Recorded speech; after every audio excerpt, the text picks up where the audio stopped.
नमस्कार दोस्तों, जन मुद्दों की बात धर्मराज के साथ मेरे शो में आप सबका बहुत स्वागत है। प्रधानमंत्री नरेंद्र मोदी ने 2 दिन पहले 23 जनवरी को भारत के बहुत बड़े राजनेता जननायक कर्पूरी ठाकुर को भारत रत्न देने की घोषणा की।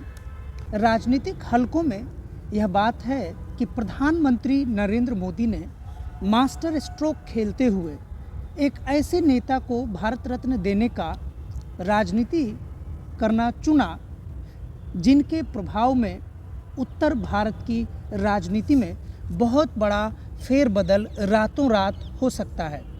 बल्कि भारत रत्न देने की घोषणा जैसे ही हुई, जननायक कर्पूरी ठाकुर के नाम पर उनके समर्थकों में और उनके विरोधी खेमों में हलचल मच गई। समर्थकों में जो हलचल मची उसका कारण है कि उन्हें यह उम्मीद बंधी है कि भाजपा शायद अति पिछड़ों के मुद्दे पर कोई बड़ा निर्णय लेने जा रही है, और विरोधी खेमों में इसलिए हलचल मच गई कि उन्हें लग गया कि अब कर्पूरी ठाकुर की राजनीति को सामंती प्रभाव के कारण वैसे नहीं दबाया जा सकता है जो दबाने की इच्छा उनके मन में रही होगी। बहरहाल यह तो राजनीति की बात है, लेकिन हमारे साथ जननायक कर्पूरी ठाकुर जी के जो सामाजिक संघर्ष थे, जो सामाजिक योगदान उनकी राजनीति के माध्यम से बिहार में उन्होंने किया, उस योगदान पर चर्चा करेंगे। कर्पूरी ठाकुर के बिहार की राजनीति में होने के क्या मायने हैं उस पर बात करेंगे, और हम समझेंगे कि जननायक कर्पूरी ठाकुर का होना कैसे सामाजिक बदलाव के क्षेत्र में एक क्रांतिकारी कदम का होना है। डॉक्टर विनोद पाल जी हमारे साथ हैं। डॉक्टर विनोद पाल जी ने पटना विश्वविद्यालय के इतिहास विभाग से एमए पीएचडी किया है, और इनका पीएचडी का टॉपिक भी बड़ा ही दिलचस्प रहा है। स्वातंत्र्योत्तर भारत में पिछड़ी जातियों का उभार, बिहार के संदर्भ में इन्होंने 1947 से 2000 के बीच जो संघर्ष हुआ है, सामाजिक बदलाव हुआ है, पिछड़ी जातियों के उभार को, उसको ऐतिहासिक दृष्टिकोण से एक बहुत ही सधे हुए शोधार्थी की तरह इन्होंने पीएचडी किया है। और सामाजिक कार्यकर्ता के बतौर मैं डॉक्टर विनोद पाल जी को करीब 20 साल से जानता हूँ। सर समाज को आगे बढ़ाने में बहुत बड़ा योगदान देने के लिए हमेशा तत्पर रहते हैं, और छोटे से छोटे मुद्दे, बारीक से बारीक मुद्दों पर सर की पकड़ होती है, पैनी नज़र होती है।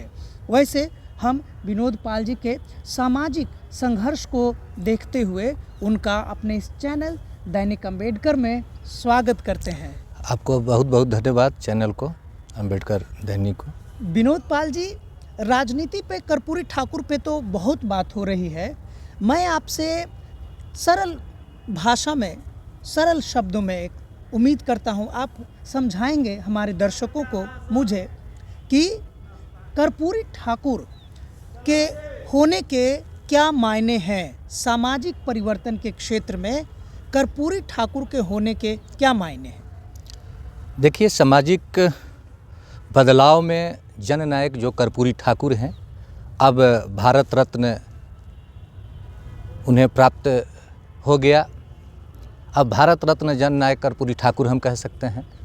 तो जननायक कर्पूरी ठाकुर होने का मायने है कि जननायक यानी जनता के नायक। महात्मा गांधी राष्ट्रपिता हुए, सुभाष चंद्र बोस नेताजी हुए, सरदार वल्लभ भाई पटेल को लौह पुरुष कहा गया, लेकिन जनता के नायक बिहार के इस गुदड़ी के लाल गरीब के घर में जन्मे हुए जननायक कर्पूरी ठाकुर को ही यह उपाधि मिली। और उनके होने से बिहार में ही नहीं बल्कि देश में समाजवादी राजनीति काफ़ी मजबूत हुई है। पिछड़ी और दलित जातियों में राजनीतिक और सामाजिक चेतना जागृत हुई। मैं आपको एक बता दूं कि अभी उन्हें जो भारत रत्न मिला है, यह बहुत ही सुखद है बिहार के लिए, पूरे देश के लिए, बिहार के अति पिछड़ा समाज के लिए और संपूर्ण भारत के लिए यह जननायक कर्पूरी ठाकुर के कर्मों का जीत है। और न केवल उनके कर्मों का जीत है बल्कि जननायक कर्पूरी ठाकुर की जो समाजवाद है और जो समाजवाद जो शब्द है उसकी एक तरह से जीत है, क्योंकि समाजवाद को भी भारतीय संविधान में प्रस्तावना का अंग 42वें संवैधानिक संशोधन 1976 के द्वारा लाया गया। उससे पहले भारतीय संविधान के प्रस्तावना में समाजवाद शब्द नहीं था। और वह आने के भी के पीछे इन्हीं सभी ताकतों का जननायक कर्पूरी ठाकुर, मधुलिमय, जयप्रकाश नारायण सरीखे तमाम देश के जो समाजवादी नेता रहे हैं, उन्हीं के कारण ऐसा संभव भी हो पाया। तो आज एक तरह से हम कहें कि यह समाजवाद की जीत है, समाजवादी विचारधारा की जीत है, जो पूंजीवाद के खिलाफ यह वाद जो है खड़ा हुआ था। पूरी दुनिया में मार्क्सवाद आया पूंजीवाद के खिलाफ और उसी का परिष्कृत रूप समाजवाद है। तो एक समाजवाद की जीत है, बिहार की जीत है, बिहार के जनता की जीत है। और सबसे बड़ी कहूँ मैं, एक अति पिछड़ा होने के नाते यह सुखद क्षण है और देश के प्रधानमंत्री को और बिहार सरकार को हम लोग बधाई देना चाहेंगे कि जननायक कर्पूरी ठाकुर को देर से ही सही उन्हें भारत रत्न देने की घोषणा हुई, उन्हें दिया गया। यह इससे बड़ी गौरव और कुछ हो ही नहीं सकता। जैसा कि आपने कहा है कि आप खुद एक अति पिछड़ी जाति से आते हैं, पाल जाति से आते हैं, तो कर्पूरी ठाकुर के होने से, जननायक के होने से क्या सच में अति पिछड़ी जातियों में कुछ सुधार, कुछ सामाजिक परिवर्तन हुआ कि ऐसे ही है? नहीं, निश्चित रूप से जननायक के होने से अति पिछड़ी जातियों में काफ़ी उभार आया। जितनी भी छोटी छोटी जातियां हैं, क्योंकि अति पिछड़ी जातियों को आमतौर पर पौनी पझारियाँ जाति कहा जाता है कि ये जो है किसी के घरों में काम करने वाले जातियां हैं, अपना जो है काम कर्मकार जातियां हैं, ये श्रम पर श्रमजीवी जातियां हैं। तो श्रम के सहारे जीने वाली जातियां हैं, छोटी छोटी जाति हैं, इनके पास जो है भूमि नहीं है, भूमिहीन जातियां हैं, ये मजदूरी करते हैं। तो ये जितनी भी जातियां हैं उनके अंदर शिक्षा के क्षेत्र में जो जननायक कर्पूरी ठाकुर का जो योगदान है, मैं कई वाकया उनके बारे में मैं आपको साझा करना चाहूँगा कि जब मुख्यमंत्री थे, तो मुख्यमंत्री जब बने और उन्होंने अंग्रेजी, पहले तो उन्होंने 1967 में बिहार में जब पहली बार गैर कांग्रेसी सरकार बनी, उसमें वो उप मुख्यमंत्री बने। और उप मुख्यमंत्री बनने के बाद अंग्रेजी की अनिवार्यता जो मैट्रिक में थी, उन्होंने उसको समाप्त किया।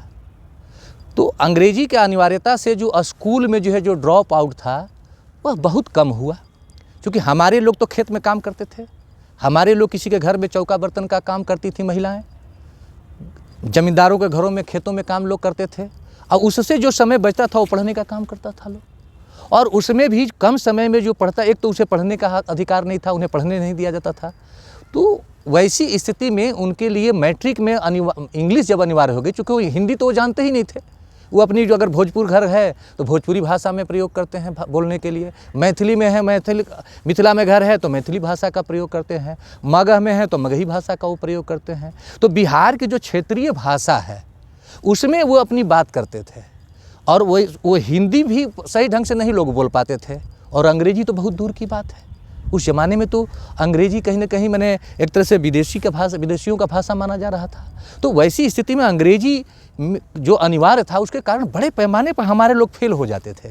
तो जब फेल हो जाएंगे मैट्रिक में ही, तो अच्छी नौकरी उच्च शिक्षा से मिलेगा, बीए पास करने से मिलेगा, इंटर पास करने से मिलेगा, मैट्रिक के बाद ही कोई बढ़िया नौकरी मिलेगी। नन मैट्रिक तो फिर जो है चपरासी की नौकरी मिलेगी, जो जिस तरह से खेतों में काम कर रहे हैं, किसी के घरों में काम कर रहे हैं, उसी तरह का तो नौकरी मिलेगा चपरासी का। लेकिन उन्होंने यह महसूस किया, क्योंकि गांव घर से आए थे, एक गरीब घर में पैदा हुए, नाई जाति में पैदा हुए, उन्हें यह दुख दर्द मालूम था। उन्होंने करीब से इस गरीबी को देखा था कि अगर इनको ये अंग्रेजी बाधा आ रही है हमारे लोगों को पढ़ाई में, इसीलिए उन्होंने ये बहुजन समाज के बेहतरी के लिए और गरीब परिवार के लिए भी ऐसा नहीं है कि सवर्ण समाज में गरीब लोग नहीं थे, उनके भी बच्चे जो गरीब थे उन स्कूलों में जो है इंग्लिश में फेल हो जाया करते थे, इसलिए आगे की पढ़ाई उनकी बाधित होती थी। उन्होंने इसी सोच के साथ, ये थीम था उनका कि अंग्रेजी को अनिवार्यता को रोकने के लिए, जैसे उन्होंने इसको रोक लगाया, बड़े पैमाने पर हमारे बच्चे जो है आगे निकलने लगे। और जब पढ़ाई के माध्यम से आगे निकलेंगे तो स्वाभाविक है कि सभी क्षेत्रों में विकास का दरवाज़ा तो वहीं से खुलता है, और काफ़ी उनमें जो है सामाजिक शिक्षा के क्षेत्र में हमारा लोग आगे बढ़ा। और बाद में आप देखेंगे कि जब दोबारा जब वो मुख्यमंत्री बनते हैं, उस समय वे 8वीं तक की शिक्षा जो है पूरी तरह से मुफ्त कर देते हैं। तो यह जो है उनके होने से जो है बड़े पैमाने पर सामाजिक क्षेत्र में जो बदलाव आया। उन्होंने किसानों के लिए जो है आप देखेंगे कि उन्होंने मालगुजारी टैक्स जो है ख़त्म कर दिया। मालगुजारी के कारण जो है हमारे किसान काफ़ी कर्ज में के बोझ से दब जाते थे, उसको उन्होंने ख़त्म किया। यह क्रांतिकारी परिवर्तन था किसानों के लिए भी। भूमि सुधार के दिशा में भी उन्होंने आगे काम किया जो है बढ़ करके। उर्दू को जो है उन्होंने द्वितीय राजकीय भाषा का जो है दर्जा दिया, ताकि उस एक भाषा को भी जो है जो अल्पसंख्यक समाज है उसको भी कैसे आगे बढ़ाया जाए, उस पर उन्होंने ये काम किया। तो ये कई उन्होंने क्रांतिकारी जो है कदम था, जिससे पिछड़ी जातियों में सामाजिक और राजनीतिक क्षेत्र में जो है सशक्तिकरण हुआ। कर्पूरी जी के बारे में एक बहुत ही अजीबोगरीब धारणा है। मैं लोगों से बात करता रहता हूँ, खबरें भी देखता रहता हूँ, लेकिन अखबारों में जो खबरें छपती है उससे ज़्यादा मेरा भरोसा है ज़मीन के लोगों से बातचीत करना। बहुत सारे लोगों का आकलन है कि कर्पूरी ठाकुर कमज़ोर वर्ग के नेता थे। कमज़ोर नेता थे तभी तो बहुत कम समय के लिए मुख्यमंत्री रहे। मुख्यमंत्री 2 बार बने, लेकिन कुल मिलाकर वो 2.5 साल मुख्यमंत्री रहे। ये बड़े आश्चर्य की बात है कि 2.5 साल मात्र कोई मुख्यमंत्री रहा हो और उसका प्रभाव कैसा रहा हो कि उनके गुजरे हुए कितने वर्ष हो गए, 36 साल करीब हो गए, और आज उनको भारत रत्न देने की घोषणा हो रही है। इसमें मूल कारण आपको क्या लग रहा है, राजनीतिक है कि सामाजिक बदलाव है? नहीं, देखिए ये मैं इसको जो है एक सामाजिक बदलाव के रूप में देखता हूँ। समय के साथ जो है ये समय की मांग है, यह समय की मांग है। इसको मैं इस रूप में देखता हूँ कि जननायक कर्पूरी ठाकुर कभी कोई कमज़ोर नेता नहीं थे, वो गरीबों के नेता थे। और गरीबों के जो नेता होता है उसकी काफ़ी ताकत होती है, वह दमदार नेता होता है। और कोई समय सीमा से मतलब नहीं है कि आप कितने दिनों तक मुख्यमंत्री रहते हैं। कम समय में ही उन्होंने जो निर्णय लिया, जो उनकी जो सोच थी जनमानस के लिए, गरीबों के लिए, पिछड़ों के लिए, दलितों के लिए, वह जो है बहुत उपयोगी साबित हुआ राज्य के विकास में, इस देश के लोगों के लिए। क्योंकि समाजवादी जो विचारधारा है उसमें समानता की बात करता है, उसमें पूंजी का कोई जगह नहीं है। वो सरकार की जो संसाधन है, जो संसाधन है उसमें सभी का जो है उसमें हिस्सा हो, ऐसा वो विचारधारा को लेकर के चल रहे थे। तो एक विचारधारा की एक जीत है। और जब आप देखेंगे कि जब दोबारा वो मुख्यमंत्री 77 में बनते हैं, ठीक है कि 70 में मुख्यमंत्री बने और 71 में कुछ दिनों के लिए जो है 143 दिन रहे जो है पहली बार जब मुख्यमंत्री बनते हैं। और दोबारा भी जब 77 में जब जनता पार्टी की सरकार जब लहर रहता है तो हाँ पहली बार में 143 दिन के लगभग, वही जो भी हो। तो और दोबारा जो है जब वो मुख्यमंत्री बनते हैं 77 में, और देश में जो है जनता पार्टी की सरकार बनती है और मोरारजी जी देसाई प्रधानमंत्री रहते हैं, तो बिहार के वो मुख्यमंत्री दोबारा बनते हैं। उस समय आप देखिएगा कि पिछड़ी जातियों के लिए जो है वे 8% रिजर्वेशन देते हैं, और अति पिछड़ी जातियों के लिए रोकूंगा। हाँ जी, आरक्षण पे शुरू से आरोप है कि आरक्षण देश को भीतर से कमज़ोर करती है, आरक्षण देश को भीतर से तोड़ती है, और देश को तोड़ने में कर्पूरी जी ने और बड़ा योगदान कर दिया। देखिए आरक्षण पहले तो मैं आपको बताना चाहता हूँ कि 8% जो पिछड़ी जातियों को और 12% अति पिछड़ी जातियों को दिया है, और गरीब सवर्णों को भी उन्होंने आरक्षण दिया था। महिलाओं के प्रति भी उनका शिक्षा के क्षेत्र में उनका ये था। लेकिन मेरा कहना है कि आरक्षण से देश नहीं टूटता है, बल्कि समाज मजबूत होता है। कमज़ोर लोगों को अवसर देने का मामला है। मैं अगर यह आपसे ये पूछूं कि अगर छत पर चढ़ना है तो छत पर चढ़ने के लिए सीढ़ी क्यों लगाई जाती है? छत पर जाने के लिए जो है सीढ़ी एक साधन है कि जो उसी साधन के माध्यम से आदमी ऊपर चढ़ता है। तो जो सामान्य लोग हैं, जो वंचित तबका है, उसके लिए आरक्षण एक अवसर के लिए है कि उसको अवसर जिससे जो वंचित थे उनके लिए यह व्यवस्था किया गया है। और ऐसा नहीं है कि ये आरक्षण से देश टूटेगा। अगर यह किसी की धारणा है तो वह धारणा जो है गलत है। इस कर्पूरी के आरक्षण से देश नहीं टूटा, बल्कि आरक्षण के कारण जो है देश भर में जो भी बातें उस समय आई हों, वो जितनी भी उनको गाली सुननी पड़ी, जब आरक्षण वो लागू किए तो उस समय कर्पूरी को बहुत सारी गालियाँ सुननी पड़ी। लोगों ने इतनी भद्दी भद्दी गालियाँ दिया, कहा कि ये आरक्षण कहाँ से आई, कर्पूरिया की माई भी आई। लेकिन आज तो उतने सालों के बाद आप देखेंगे कि सभी के लिए आरक्षण का प्रावधान हो गया। अब तो कोई ऐसा जो है भारत में नहीं बचा जिसको कि आरक्षण नहीं मिला। कोई ऐसा कहे? गरीब सवर्णों के लिए उस समय उन्होंने सोचा, गरीबों के लिए सोचा, सवर्णों नहीं गरीबों के लिए उन्होंने सोचा। आज गरीब सवर्णों के लिए आज आरक्षण हो गई। तो आज तो वही बात हो रही है जो कर्पूरी जी ने उस समय सोचा था, जो 77-78 में जो वो सोचे। आप ये कह रहे हैं कि भले ही उनके निंदक विरोधी खेमे के लोग ये कह रहे हैं कि देश तोड़ने का निर्णय लिया, लेकिन अंततः छिप छुपा के उनके ही नीति को आगे बढ़ाया बिल्कुल बिल्कुल उनके ही नीति को कहीं ना कहीं आगे बढ़ाया जा रहा है। कहीं ना कहीं आज उसी रास्ते पर लोग आ गए। 10% आरक्षण जो लागू किया गया, कहीं ना कहीं एक तरह से उन्हीं की नीति को इन लोगों ने बढ़ाया जो है। वो गरीब शब्द का प्रयोग था, ठीक है, इसको व्याख्या अपने तरीके से लोग अपना कर रहे हैं। आज ज़रूरत है, नहीं ज़रूरत है, उस समय क्या ज़रूरत थी, लेकिन उस समय तो वो गाली सुन रहे थे उसके लिए। लेकिन आज तो कोई गाली उस पर नहीं दे रहा है। आज तक गाली दिया जा रहा है। आज तक उनको गाली दिया जा रहा है, लेकिन अब 10% आरक्षण पर तो कोई गाली नहीं दे रहा है। वो लागू हो गया, लेकिन शहर सब लोगों ने स्वीकार किया, इस पर तो कोई गाली नहीं दे रहा है। तो कहीं ना कहीं अप्रत्यक्ष रूप से कर्पूरी जी के नीतियों का, दूरदर्शी नीतियों का ये स्वीकार का समय है। आप ये कह रहे हैं। बिल्कुल बिल्कुल बिल्कुल बिल्कुल मिल गई उनके नहीं, उनकी नीति को जो स्वीकृति मिल रही है।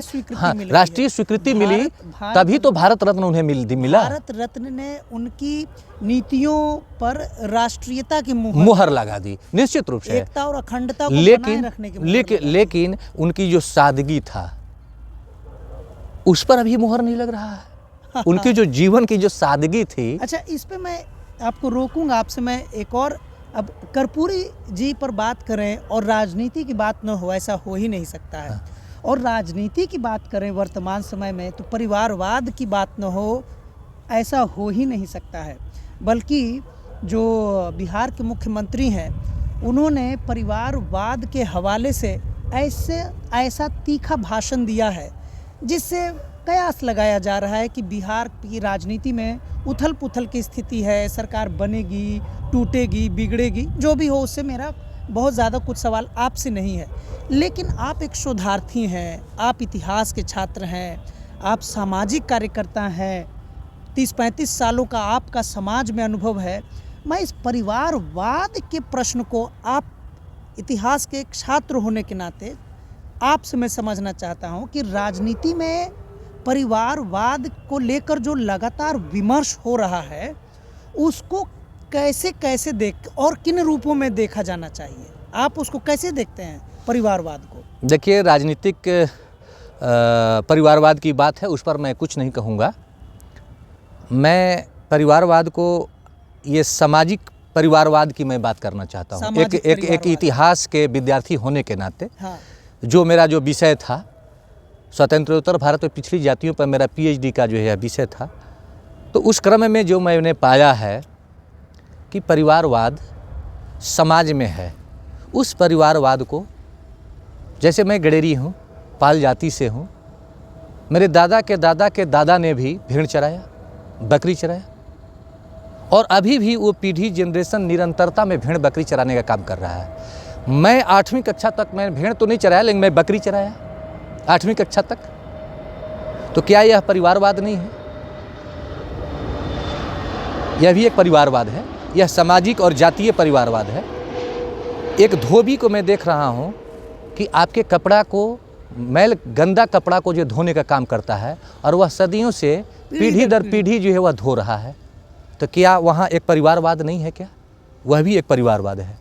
नाई, मैं बताऊं कि जननायक कर्पूरी ठाकुर जब मुख्यमंत्री थे, तो उस समय एक उनके रिश्तेदार गए उनसे नौकरी मांगने के लिए, तो उन्होंने 50 रुपया उनको दिया और कहा कि जाइए आप अस्तूरा खरीद लीजिए और वह अपना पुश्तैनी काम कीजिए। लेकिन उन्होंने यह कह करके उन्होंने ये स्पष्ट किया कि मैं पैरवी नहीं करता। वह ईमानदार लोग थे, वह उसमें विश्वास नहीं करते थे, ना ऐसा करते थे, इसलिए उन्होंने ऐसा किया। लेकिन मैं कह रहा हूँ कि आज भी जो नाई समाज है, जननायक का जो जिस जाति से आते थे, जातिवाद तो उनके केंद्र में नहीं था, उनके केंद्र में समाजवाद था, उनके केंद्र में समाज था, उनके केंद्र में गरीबी थी, उनके केंद्र में बेरोजगारी थी, उनके केंद्र में भूखमरी थी। तो उनके केंद्र में ये जो सब कुछ था। लेकिन आज जो है मैं ये करूँ, उनकी जो जाति है, आज उनकी जाति का क्या हालात है। उनकी जाति भी तो आज वही पुश्तैनी धंधा में लगा हुआ है, पीढ़ी दर पीढ़ी जो है बाल काटने का ही काम कर रहा है, दाढ़ी बनाने का काम कर रहा है, और जो है अपने मालिक को जो है जिनका बाल बनाता है उसका जो है माथा दबाने का भी काम करता है। तो ये जो चीज़ें हैं, ये क्या परिवारवाद नहीं है क्या? जो चर्मकार जो जातियाँ हैं, जो जूता बनाने का काम कर रहा है सदियों से, जो है क्या आज और इसको नीच दृष्टि से देखा जा रहा है। आज उसको नीच दृष्टि से उसके काम को देखा जा रहा है। लेकिन उसके काम की जो भूमिका है वह समाज के लिए ज़रूरी है, लेकिन उसके काम के आधार पर उस जाति को नीच दृष्टि से आप देख रहे हैं। वहीं पर आप देखेंगे कि जो जाति पूजा कराने का काम कर रहा है, सदियों से जो है जो पूजा करा रहा है, मंदिरों में पूजा करा रहा है, वह अपने आप को श्रेष्ठ कहता है। और उसको हमारे लोग, जिससे पूरा समाज चल रहा है, समाज की ज़रूरतें पूरा हो रही हैं, कर्मकार जातियाँ, वे उन्हें श्रेष्ठ मानते हैं और वह मनवा रहे हैं। तो क्या मंदिर में पूजा करने वाले अन्य काम नहीं कर सकते? क्या चमड़ा का काम करने वाले पूजा नहीं कर सकते? पुजारी नहीं हो सकते? क्या भेड़ बकरी चराने वाले जो है पुजारी नहीं हो सकते? यहाँ का जो आपका परिवारवाद है, जो जातीय जो परिवारवाद है, उसको समाप्त करने की ज़रूरत है। मैं इसको इस रूप में देखता हूँ, एक इतिहास के विद्यार्थी के रूप में, कि यहाँ जो आपको परिवारवाद है, इसको जो है समाप्त किया जाना चाहिए। आपने जो राजनीतिक परिवारवाद और सामाजिक परिवारवाद के बीच एक फ़र्क दिखाया कि दोनों में, मुझे डॉक्टर भीमराव अंबेडकर की क्रांतिकारी लेखनी अनाहिलेशन ऑफ कास्ट, जाति उन्मूलन की बात याद आ रही है। मैंने भी इसका पुनर्व्याख्या करते हुए और एक आर्टिकल मैंने उस पर लिखा था, पॉलिटिकल और इंटेलेक्चुअल क्लास का फ़र्क करते हुए, कि कैसे अंबेडकर ने तभी 1936 में ही 27 में ही कह दिया था कि जब तक सामाजिक बदलाव नहीं होंगे, राजनीति में बदलाव करना एक प्रकार से छलावा होगा। आपने अपने जवाब से मुझे B.R. अम्बेडकर बाबा साहेब की लेखनी को याद दिला दिया। आखिरी सवाल मैं आपसे पूछूंगा, आपने सामाजिक परिवारवाद की कही, भारत का समाज जातियों में विभाजित है, जातियों में बटा हुआ है।